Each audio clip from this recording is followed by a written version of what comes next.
السلام علیکم ورحمۃ اللہ وبرکاتہ۔ آن لائن ایجوکیشن کے طرز تعلیم میں سوریہ اردو پرائمری اسکول ناگرجنا نگر ناندیڑ، جماعت پنجم، مضمون اردو، سبق نمبر 2، حضرت ابوبکر صدیق رضی اللہ تعالیٰ عنہ کا ایک صفحہ ہم پڑھ چکے ہیں، آگے کا سبق انشاءاللہ اب پڑھیں گے۔ سوریہ اسکول کے تمام جماعت پنجم کے پہلے بچوں صفحہ نمبر 5 کا آخری پیراگراف دیکھیں گے۔ اس سے پہلے ہم سبق پڑھ چکے ہیں حضرت ابوبکر صدیق رضی اللہ تعالیٰ عنہ، آگے کا دیکھیں گے۔ جب مکہ والوں کا ظلم و زیادتی بڑھتی گئی تو اللہ کے حکم سے حضرت محمد صلی اللہ علیہ وسلم نے مکے سے ہجرت کا ارادہ کیا۔ آپ صلی اللہ علیہ وسلم نے حضرت ابوبکر رضی اللہ تعالیٰ عنہ ہی کے اپنا سفر کا ساتھی چنا۔ ایک رات دونوں نے مکہ کو الوداع کہا اور جبل سور پہنچے اور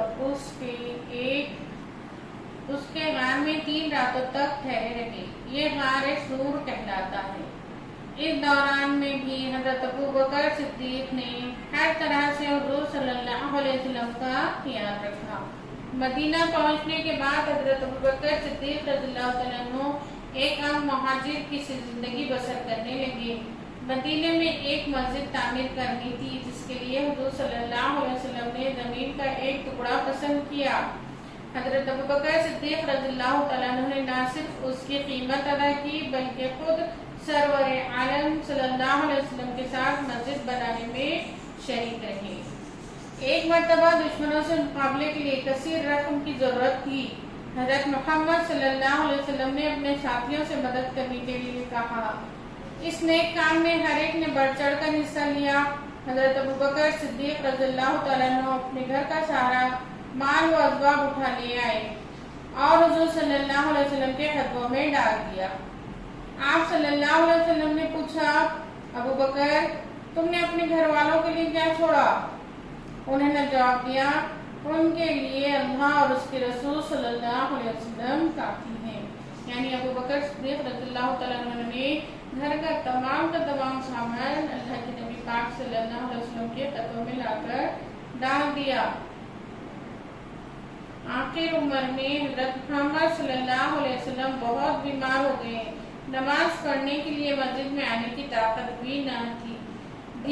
آپ صلی اللہ علیہ وسلم میں نہ رہی۔ حضرت عائشہ رضی اللہ تعالیٰ عنہ کے ذریعے آپ صلی اللہ علیہ وسلم نے حضرت ابوبکر صدیق کو حکم دیا کہ وہ نماز پڑھیں۔ حضرت ابوبکر حضور اقدس صلی اللہ علیہ وسلم کی بات کیسے ٹال دیتے؟ چنانچہ حضرت محمد صلی اللہ علیہ وسلم کی جگہ انہوں نے مسجد نبوی میں 3 دن نماز پڑھائی۔ حضرت محمد صلی اللہ علیہ وسلم کے وصال کے بعد مسلمانوں نے حضرت ابوبکر کو اپنا خلیفہ بنایا۔ اس وقت انہوں نے مسجد میں بڑی اثر انگیز تقریر کی۔ انہوں نے فرمایا، اے لوگو، میں تمہارا حاکم بنایا گیا ہوں لیکن تم سے بہتر نہیں ہوں۔ اگر میں نیک کام کروں تو اس میں میری مدد کرو، اگر مجھ سے کوئی بھول ہو جائے تو تم مجھے ٹوکو۔ یعنی وقت کا خلیفہ ہے اور بادشاہ ہے، لوگوں سے کیا کہہ رہے ہیں کہ اچھا کام کرے تو ساتھ دینا اور برا کام کرے تو مجھے ٹوکنا۔ خلیفہ بننے کے بعد بھی حضرت ابوبکر صدیق رضی اللہ تعالیٰ عنہ سادہ زندگی گزارتے رہے۔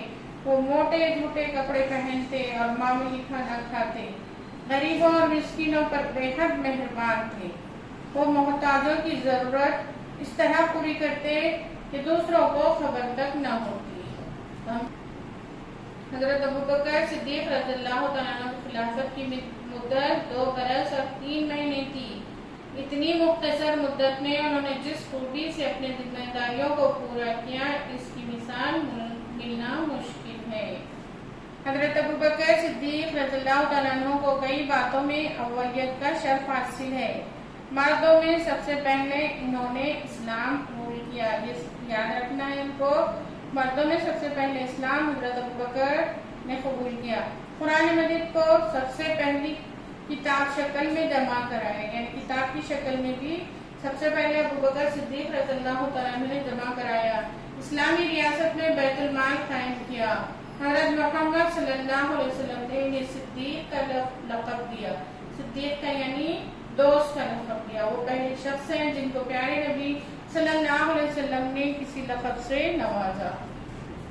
حضرت ابوبکر تقریباً 23 سال اللہ کے رسول صلی اللہ علیہ وسلم کی پاک صحبت میں رہے۔ وہ ایک دن کے لیے بھی حضور صلی اللہ علیہ وسلم سے جدا نہیں ہوئے۔ بڑی سے بڑی مشکل میں بھی انہوں نے آپ صلی اللہ علیہ وسلم کا ساتھ نہیں چھوڑا۔ اس لیے ایک موقع پر حضرت محمد صلی اللہ علیہ وسلم نے فرمایا، بے شک جان و مال کے لحاظ سے ابوبکر سے زیادہ مجھ پر کسی اور کا احسان نہیں ہے۔ یہ سن کر حضرت ابوبکر رضی اللہ تعالیٰ عنہ رونے لگے، عرض کیا، یا رسول اللہ، یہ جان و مال کیا کسی اور کے لیے ہیں؟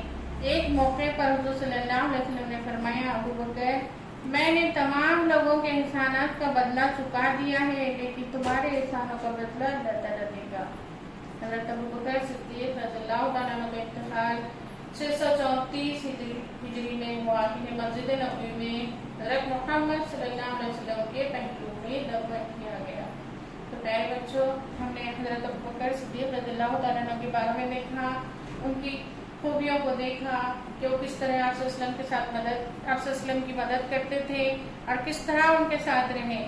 جب سے نبوت ملی تب سے وہ آپ صلی اللہ علیہ وسلم کے ساتھ رہے، ایک دن بھی بغیر حضور پاک صلی اللہ علیہ وسلم کے نہیں گزارا، اور تمام کا تمام مال اللہ کے نبی پاک صلی اللہ علیہ وسلم کے خدمہ میں لا کر ڈالا۔